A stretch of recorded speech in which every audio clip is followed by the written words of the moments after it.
My son-in-law slid a folder across my kitchen table one Sunday afternoon, the same table where I'd eaten breakfast every morning for 31 years, and told me it would be easier for everyone if my pension deposits went directly into his account. He said it with a smile, the kind of smile that assumes you're already too old to argue. I smiled back. I told him that sounded reasonable. I said I'd think about it. What I didn't tell him was that I'd been thinking about it for 6 months already. My name is Douglas, and I'm 67 years old. I spent 32 years as a senior fraud examiner for the Canada Revenue Agency.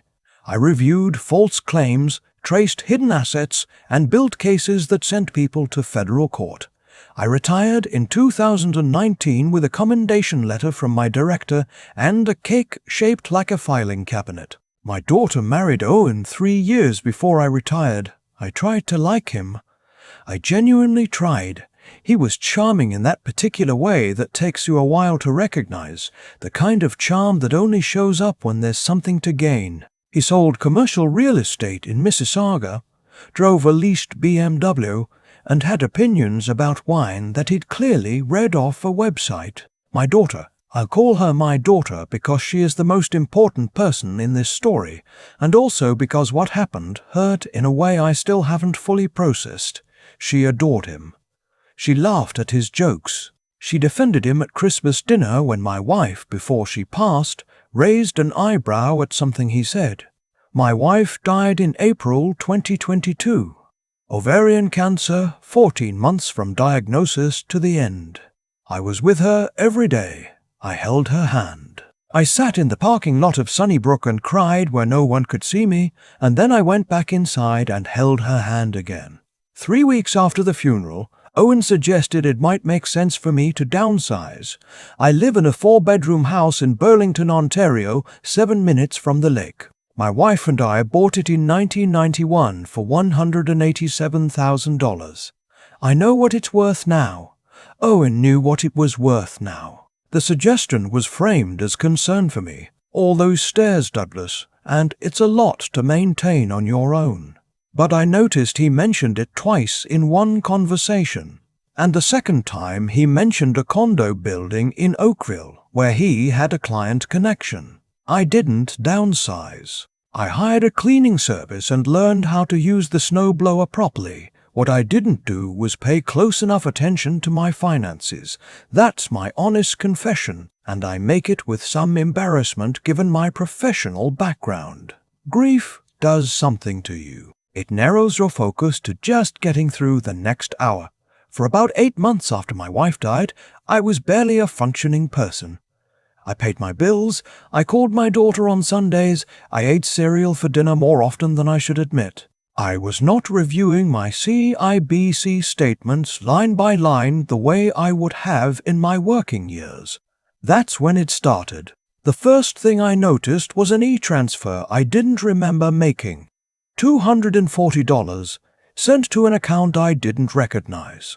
I called the bank and they confirmed I'd authorized it. Same device, same IP, correct password. I assumed I'd had a foggy moment and donated to something I'd forgotten about.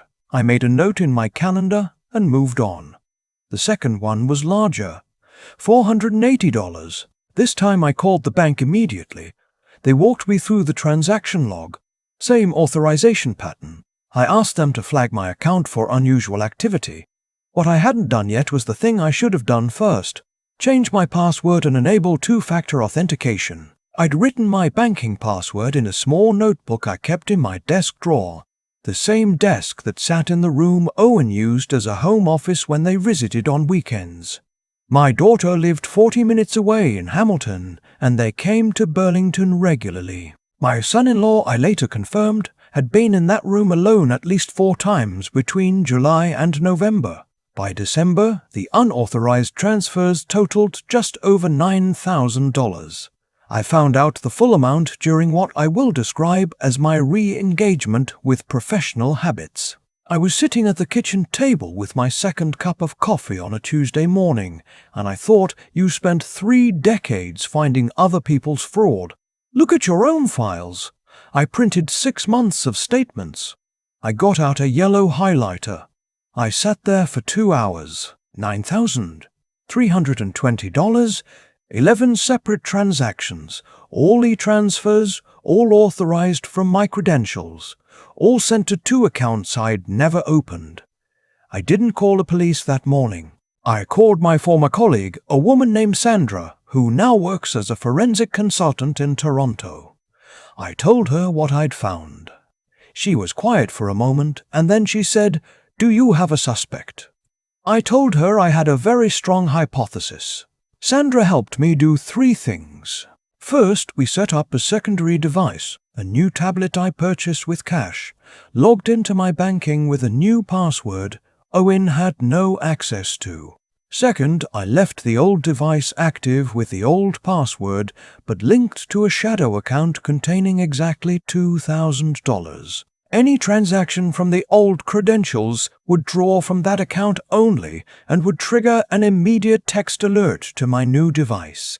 Third, Sandra referred me to a lawyer named Paul, who practices in Hamilton and specializes in elder financial abuse cases. I met with Paul the following week. He told me that in Ontario, what I was describing was fraud under Section 380 of the Criminal Code of Canada, and potentially also theft over $5,000 under Section 334. He asked if I wanted to proceed formally or informally. I told him I wasn't ready to answer that yet. I needed to be certain. The certainty came in February. I had let it be known, casually, over a Sunday dinner, that I'd been looking into investments. I mentioned that I'd spoken with my financial advisor at TD about restructuring some of my RRSP holdings following my wife's estate settlement. I said, and I chose this detail carefully, that there was a significant sum sitting in a non-registered account temporarily while the transfer paperwork cleared. I watched Owen's face while I said it. Just for a fraction of a second, there was a calculation happening behind his eyes. It lasted less than 2 seconds. My daughter didn't notice. I noticed. The following Thursday, I received an alert on my new tablet at 11:14 in the morning. Someone had logged into my old account and attempted to transfer $1,800. The transfer hit the shadow account, not my real savings. The login came from a device registered in Stony Creek. Owen's home address is in Stony Creek.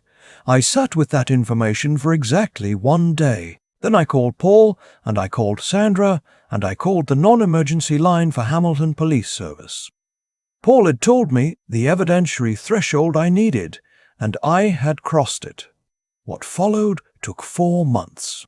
I want to be honest about this because I've seen other people in similar situations expect it to be faster. It is not fast.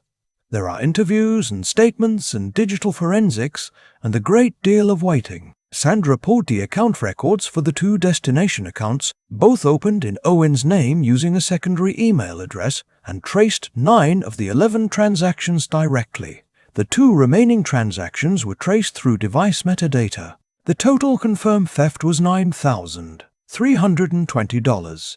During those 4 months, I behaved entirely normally at family dinners. I asked Owen about his listings. I complimented his jacket. I ate my daughter's chicken masala and told her it was excellent. I smiled at the right moments. I am a fraud examiner.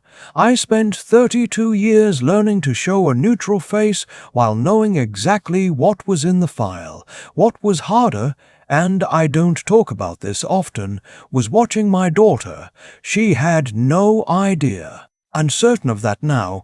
The investigation confirmed she had no involvement and no knowledge, but during those 4 months I sat across from her at dinner, knowing that her husband was stealing from her father's grief account, as I had started thinking of it privately. The money he was taking was money I'd stopped tracking because I was too sad to function properly.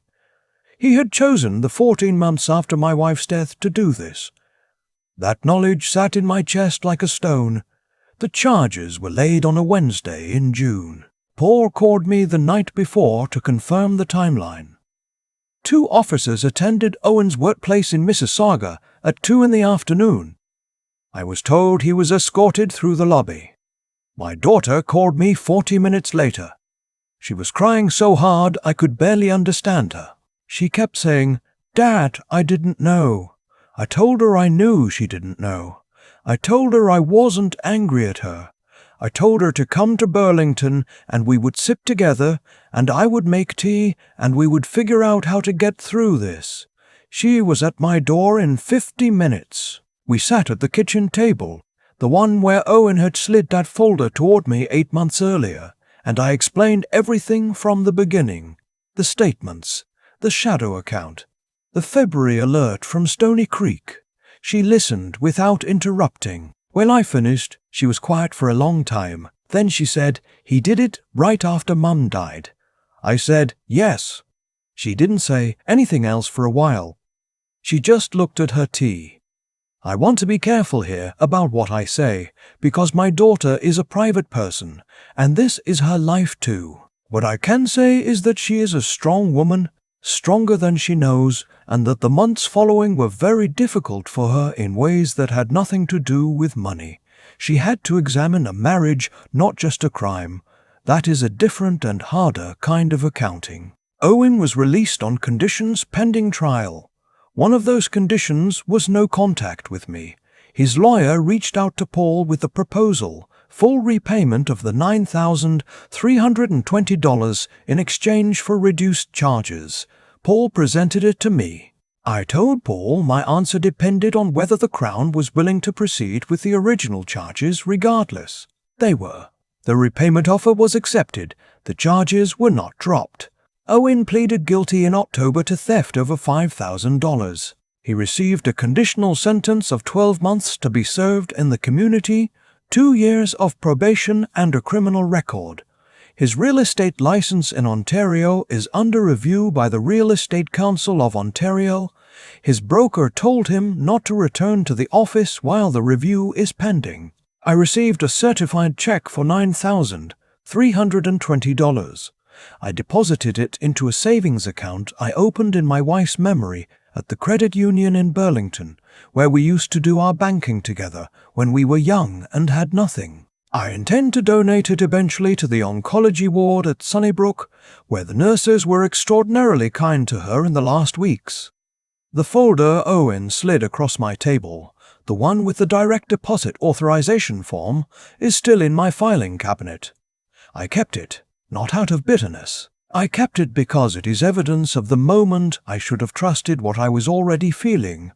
And I think it's useful to keep evidence of the moments you ignored your instincts. It makes you better. My daughter comes to Burlington most Sundays now. We eat dinner at that kitchen table, and she tells me about her work. She's a physiotherapist in Hamilton, very good at it. And I tell her about the minor dramas of my neighborhood, which are mostly disputes about parking and a raccoon that has been outwitting everyone on my street for 3 years. We don't talk about Owen very often. When we do, it's usually practical. The legal proceedings, the paperwork, the slow process of separating a life from a mistake. But sometimes, usually when we're cleaning up after dinner and the kitchen is quiet, she says something that tells me she's still working through it. Still asking herself questions I can't answer for her. What I can tell her, what I have told her, is this: the most painful part of what he did was not the money. It was the timing. He looked at a man in his worst grief and saw an opportunity. That is a particular kind of coldness, and it tells you something specific and unfixable about a person's character. What I also tell her is that she is not responsible for another person's character. She loved someone she believed she knew. That is not a failure. That is just the risk that comes with loving people. My wife used to say that the most important thing in a marriage is that you can sit in silence with someone and not feel the need to fill it. She said she knew we'd be all right because we could sit on the porch in Muskoka and watch the water, and neither of us needed to speak. I think about that a lot, sitting at the kitchen table on Sunday evenings after my daughter has driven back to Hamilton. I am 67 years old. I have a 4-bedroom house in Burlington that I have no intention of selling. I have a cleaning service, a functioning snowblower, and a filing cabinet organized to a standard that would satisfy a federal audit. I have a daughter who drives 40 minutes on Sundays and stays for 3 hours and hugs me at the door when she leaves. I have more than enough. The moment I stopped letting grief make me careless was the moment I remembered who I am. And the moment I remembered who I am was the moment I stopped letting anyone mistake my silence for weakness. I still think about that folder sometimes, the way Owen set it down, not slammed, not nervous, just casual, like it was already settled. Like I was already someone who could be managed. What he didn't understand, and what I've come to believe is true of people like him, is that contempt always costs more than it gains. He looked at a 67-year-old man sitting alone at a kitchen table 8 months after burying his wife, and he saw a soft target. He didn't see 32 years of tracing financial deception through paper trails most people can't even read. He saw grief and assumed it meant gone. That's the calculation he made, and it's the calculation that undid him entirely. I've been asked, since all of this became known to people who know us, whether I feel satisfied, whether the outcome felt like justice. And I've sat with that question honestly. The way I try to sit with most things now, what I feel is something quieter than satisfaction. I feel clear. There's a difference. Owen made choices. Each one followed from the last with a kind of internal logic that I recognize from my working years. The way fraud rarely begins with a large theft. It begins with a small test, a toe in the water, and then it grows because no one stopped it. The e-transfers started at $240.